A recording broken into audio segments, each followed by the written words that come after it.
Well, hello and welcome to another Wednesday conversation with me, Constance Howard. I'm an executive coach for women who are 55 and older. And boy, do I have a conversation ready for you today. Before we get started, put it in the chat and let me know where you're watching me from. If you're in the Washington, D.C., Maryland, Virginia area, as I am, put that in the chat. I would like to know. And let me know what the weather is like, because finally we're getting a break here. But I know that for most of the folks in the Northeast, there is no break right now. So let's get started. Okay. If you are someone who knows in your heart or hearts that there is something in your life that no longer fits who you are or who you are becoming, but you stay in that situation. Maybe it's a job, maybe it's a relationship, and you know that it's time to move on, but you stay. Then this conversation is for you. I know what that's like firsthand. A lot of you know me that I was I was in TV news for nearly 40 years. But I have to say that for the last, I'd say 5 to 8 years, I knew it was time to move on. I knew in my heart of hearts that that just wasn't the job for me anymore. I didn't light up when I was walking into the newsroom. I didn't have that excitement anymore. I didn't have that passion. I was just really going through the motions. And I know there are a lot of you out there who are currently in a situation like that, where you don't feel there's any joy, there's no happiness. Put that in the chat. I'd like to know if you're in that kind of situation. As I said, I was for I'd say 5 to 8 years. I muddled along, and every New Year's Eve, I would say, I hope this is the year that I could muster up enough courage to walk away. I'd pray for the courage to walk away. But one year led to another and to another, and I just ended up staying. I felt like I was really stuck. I wish I could say I stayed for some noble reason, but really, I would say it was the golden handcuffs. That was my excuse at the time. I would say, well, I stayed because of the money. I stayed because of the title, the prestige of working at a particular newsroom. I stayed because health benefits. Those were all the excuses that I used, and they may be the same reasons you use now and why you don't change your situation. As I said, my friends call those things the golden handcuffs. You get used to having those things, and you don't want to give them up. But if I told the truth, which I'm going to tell you the truth, I stayed because the job became my identity. And if I wasn't the news director here or the executive producer here, then who was I? Who was I? And really, underneath all of that was a lack of self-trust. I didn't trust my abilities to figure it out. I didn't trust my instincts. I didn't trust that I would make the right decision. And so I stayed. I stayed in a job that I knew no longer fit the season of life that I was in. Um, I look back on that and I feel sorry for the person I was then, because it was so painful, to go in every single day and to just be going through the motions, to not have that passion that I had when I first got into TV news, and to not, want to share with other people, my passion. And so I was happy when the moment came when I finally made the decision. Now, I wish I could say that, I thought about it and I consciously made this decision. What happened was, it was a normal day like any other day. I tell the story, from time to time. I was in a conference room, and my boss was telling me about some project that, he was all passionate about, but I felt like it was gonna add more, work to my already loaded schedule.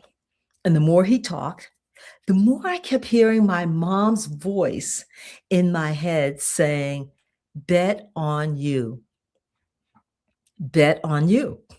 And it was something that she would say to me while she was alive all the time. And it meant, when you're at a crossroads, bet on you. What is it that you want? What is it that will bring you joy? Trust that you will trust that you have the skills and the knowledge that you could go out there and make a way for yourself. Trust God, but bet on you. The more he talked, the more she kept saying to me, "Bet on you." And you know what? That day, I don't know why that particular day, but that day I listened. Now, I wish I could tell you that I walked out of that conference room and I quit, but that's not what happened. I left the conference room and I started making plans to exit. I also tell the story about how I wrote a resignation letter, that I did not turn in until 2 years later. But the resignation said, "Dear," my boss's name, "thank you very much for this opportunity. It's all the standard things. I've enjoyed my time here. I am going to move on to," and it was blank. And, my final day will be blank, because I just didn't know. What I did know was that I was going to make the plans to finally leave. I had enough courage and enough trust in myself to start the process. That's what you have to do.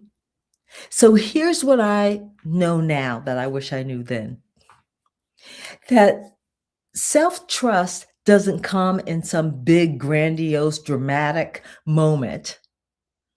That's not when self-trust comes. Self-trust arrives when, in those quiet moments, when you decide, there's nothing else to do but to make a change. Self-trust doesn't come in this, um, as I said, dramatic moment. It's not a personality trait. Either you have it or you don't have it. No, self-trust comes quietly in the small decisions that you make. And this matters because I think a lot of us believe that we can't make a big move. If we can't make a huge move, then we're failing. And that's not true. We make progress, we make changes in our lives with small steps. We take baby steps. That's how self-trust begins to grow. That's how it started to rebuild in my life. I stopped. First thing I did was I stopped dismissing what I knew was true on the inside. I knew that my season of being a TV news journalist was over. I knew that I was exhausted. I knew that I couldn't push through the situation for very much longer. I tried, and I know there are a lot of you out there who are trying to mani-pedi the problem away. You're trying to take an extended weekend, hoping that that rest will, you know, quiet the noise inside of you that says it's time for you to make a change. We do a lot of things to shove those feelings down. We do a lot of things to quiet that negative chatter in our minds. But if it's the time for you to leave, it's the time for you to leave. And nothing that you do is going to change that. I stopped arguing with that inner voice. and I started to work on what I could do to make the change. Second, I made small promises to myself that I would keep. See, self-trust is all about, can you tell yourself that you're going to do something and then follow through? A lot of times, particularly women over 55, we have a lot of responsibilities. We are usually the caregivers in our families. We're usually the Uber drivers in our family, let's be honest. And so what happens is we say that we're going to do something for ourselves and something else pops up and we drop what we wanted to do for somebody else, to make someone else happy, to make sure that whatever they need, they got. And whatever we need falls to the wayside.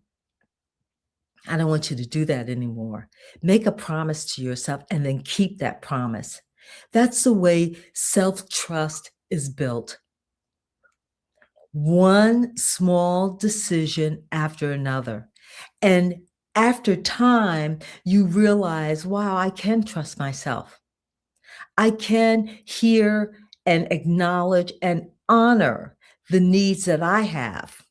And I can take care of those needs without feeling guilty, without feeling as though you're being selfish. That's how your self-trust is built. And then the next thing I did was I stacked them. Just stacked them. One small decision that I kept, one small decision or promise that I kept for myself on top of another, on top of another, on top of another. And then all of a sudden you have momentum. You have momentum and you're no longer second guessing yourself. You're no longer living in fear that you'll make a decision that is not a good decision because you'll be in the habit of making good decisions for yourself and following through. And if something pops up, you pivot. But you know in your heart of hearts that you can do that, that you're going to be okay. I wish that I could say that day in that conference room that I knew all of that. I didn't. What I knew was enough, and I wasn't taking any more. And I just put one step in front of another, in front of another, until I could fill in the blanks on that resignation letter and then turn it in. That's how your self-trust builds. That's how your confidence builds. And that need for the job to be my identity, that went away. And those golden handcuffs that I talked about earlier, the money, the title, the prestige, I realized that those were all chains that kept me locked in a position that I no longer enjoyed, a position that I had outgrown. They weren't, those golden handcuffs didn't protect me. They were chains. Yes, they were chains. So I want you to walk away from this and realize this. Self-trust doesn't happen in one big grandiose moment. You build it. It's a daily practice. Every single day, you're confronted with making decisions, and you make the best decision that you can for you. And then you stack those decisions. And some days are not going to go well. That's fine because that's life. But you don't give up. You don't give up and run back to what was. You keep pushing forward to what will be. You keep pushing forward to the person you want to become and the life that you want for yourself. You just keep pushing ahead. Make one decision after another that aligns with the person, the life that you want. Remember, self-trust is not choosing peace over prove, it is choosing peace over proving. You don't have to prove to people anymore. You don't have to prove to people anymore. You do not have to explain to people anymore. You don't have to explain. You don't have to convince people. You have to be in tune with who you are, where you want to go. and be okay with sometimes it will work out, sometimes it won't, but you'll always be on a path that you choose. You'll always be on a path that brings you joy and that lights up your passion and your excitement.